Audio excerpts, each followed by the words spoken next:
नमस्कार शेतकरी बंधू आणि भगिनींनो, कृषी विभागाच्या खेडच्या या यूट्यूब चॅनलवर आपले स्वागत आहे.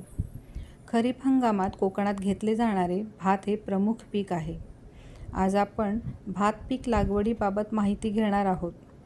भात लागवडीच्या पद्धती पुढील प्रमाणे आहेत. 1. चारसूत्री भात लागवड पद्धत. 2.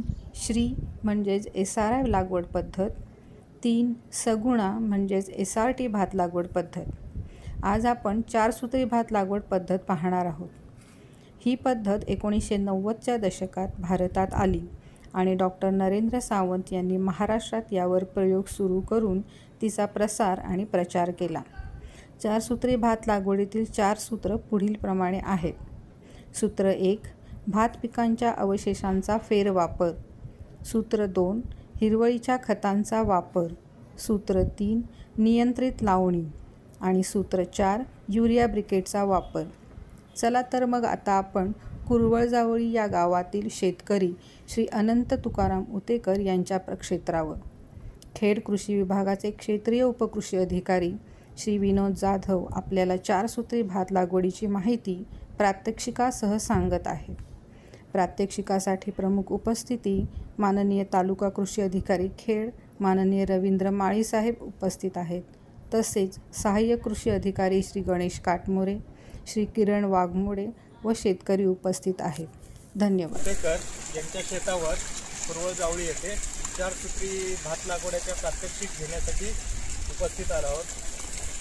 तर चारसूत्री भात आहे ऊसाची राख ही आपण नर्सरी म्हणजे भाताची रोपवाटिका तयार करतो त्यावेळेला आपण त्या ऊसाची राखेचा आपण वापर करायचा असतो. त्यामुळे ते भाताच्या तुसामध्ये जे उत्पन्न असतं ते भाताला मिळतं आणि भाताची रोपं जी आहे ते स्टार्टरच्या रोगप्रतिकारक शक्ती भाताची वाढते.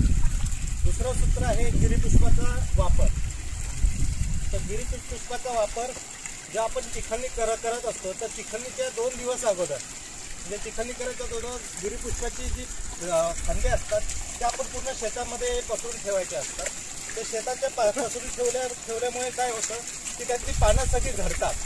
पानं झडल्यामुळे नंतर त्या काठ्या उचलायच्या आणि चिखलणीबरोबर तो पालाही चिखलात गाडला जातो आणि त्यामुळे आपल्याला जे गिरीपुष्पातलं असलेलं नत्राच्या प्रमाणामुळे आपल्याला जी युरिया आपण भातासाठी वापरतो त्याच्या खर्चामध्ये आपली 50% ते बचत होऊ शकते.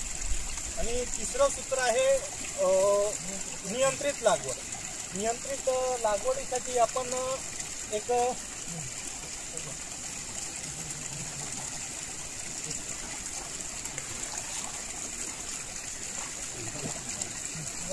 नियंत्रित लागवडीसाठी अशी नायलॉनची दोरी एक घ्यायची असते. त्याच्यावर 15 सेंटीमीटर आणि 25 सेंटीमीटरवर असं खुणा या अशा आपण स्ट्रॉच्या साहाय्याने केलेल्या आहेत आणि या खुणांवर आपण भाताची लागवड करणार आहे.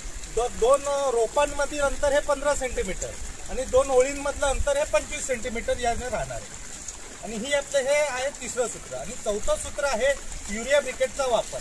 तर युरिया ब्रिकेटचा वापर करताना भाताच्या 4 चोंडे असतात किंवा भाताचे 4 चोंडे असतात त्या सुडामध्ये 1 गोळी ही युरिया ब्रिकेटची आपल्याला हे वापरायची आहे. आणि एकाडेक ओळीला म्हणजे 1 ओळीमध्ये आपण युरिया ब्रिकेटची 4 चुड्यांमध्ये 1 ओळी लावल्यानंतर 1 ओळ सोडून दुसऱ्या ओळीला परत 4 चुड्यांमध्ये आपल्याला युरिया ब्रिकेटची ओळी लावायची आहे. यामुळे ह्या युरिया ब्रिकेट वापरल्यामुळे काय होतं की आपलं जे हे आहे म्हणजे युरिया आणि DAP असतं याच्यामध्ये ते हे हळूहळू पिकाला उपलब्ध होतं. आता तुम्ही जर युरिया टाकता ते पाण्याबरोबर याच्याबरोबर तो वाहून जातो.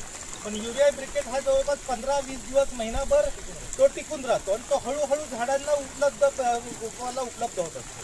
आता लागवड झाल्यानंतर लगेच त्याच्यामध्ये हे युरिया ब्रिकेट लावण्याचे 2-3 दिवसांनी ते रोप लागू झालं म्हणजे रोप लागून निघालं की आपण त्याच्यामध्ये युरिया ब्रिकेटचा आपण त्याच्यात वापर करायचा. तर 4 चुडांमध्ये 1 गोळी एका ओळीमध्ये लावायचे, परत 1 ओळ सोडायची परत दुसऱ्या ओळीला परत 4 चुड्यांमध्ये 1 गोळी अशा प्रकारे आपण युरिया ब्रिकेटचा वापर करायचा.